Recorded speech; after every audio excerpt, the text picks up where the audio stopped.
خانہ کعبہ کے اندر لٹکے ہوئے برتن نما نوادرات دراصل کیا ہیں؟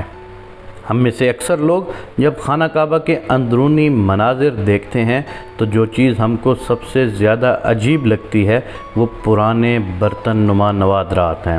کعبۃ اللہ قریباً 180 مربع میٹر رقبے پر محیط ہے اور اس کی چھت لکڑی کے 3 مضبوط ستونوں پر محیط ہے۔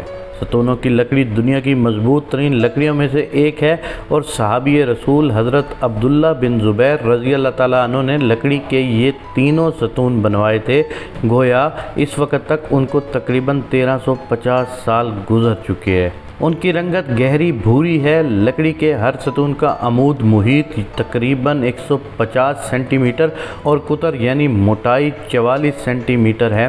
ان تینوں ستونوں کے درمیان میں سے ایک پتلی شہتیر نما لٹھ آویزاں ہے اور یہ تینوں کے بیچوں بیچ گزرتی ہے۔ اس پر کعبۃ اللہ کے تحائف اور نوادرات لٹکے ہوئے ہیں۔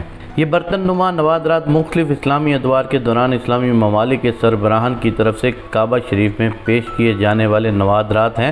ہو سکتا ہے کہ ان میں سے کچھ نوادرات دور نبوی میں خلفائے راشدین کے دور سے بھی تعلق رکھتے ہوں۔ اس کے علاوہ خلافت عثمانیہ کے دوران پیش کیے جانے والے نوادرات بھی موجود ہیں۔ یہ نوادرات دراصل ممکنہ طور پر 3 اقسام کے ہیں۔ نمبر 1، لیمپ و فانوس۔ جس زمانے میں بجلی نہیں تھی اس زمانے کے لیمپ یا فانوس جو کعبہ کے اندر روشنی کے لیے لٹکائے جاتے تھے، ان میں سونے اور چاندی کے بنے ہوئے قدیم تر کے فانوس نما لالٹین اور لیمپس وغیرہ ہیں۔ نمبر 2، بخور دان۔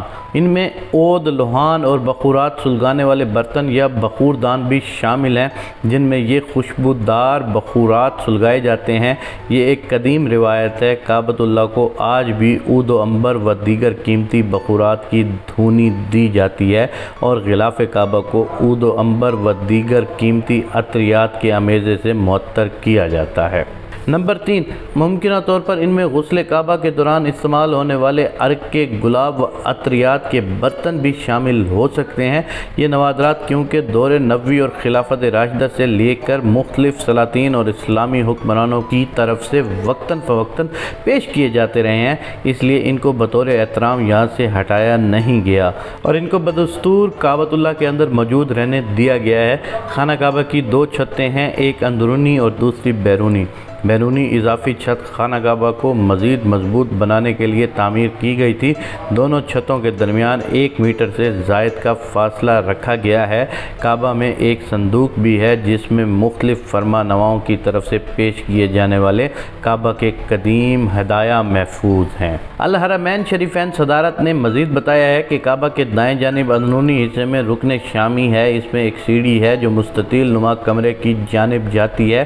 اس کمرے میں کوئی کھڑکی نہیں ہے، اس کا ایک دروازہ ہے اور اس کا خصوصی تالا قفل ہے۔ اس کے دروازے پر خوبصورت ریشم کا پردہ لٹکا ہوا ہے اور اس پر سنہرے اور نقرئی رنگ کی کشیدہ کاری ہوئی ہے۔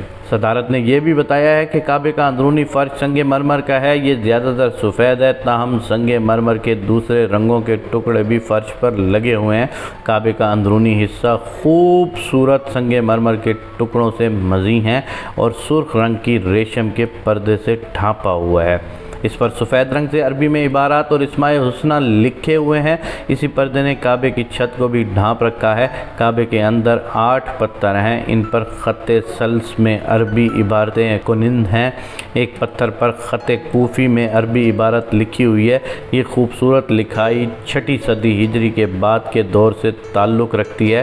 دیوار شرقی پر کعبے کے دروازے اور باب التوبہ کے درمیان سابق سعودی فرمانروا شاہ فہد بن عبدالعزیز اور آل سعود کی ایک دستاویز ہے جو سنگ مرمر پر کند کی گئی ہے۔ اس میں کعبہ کی تزئین نو کی تاریخ درج ہے۔ اس طرح کعبہ کے اندر عبارتوں پر مشتمل پتھروں کی تعداد 10 ہے اور یہ تمام سفید سنگ مرمر کے ہیں۔ اللہ پاک ہم سب کو اپنے گھر کی زیارت نصیب فرمائے، آمین یا رب العالمین۔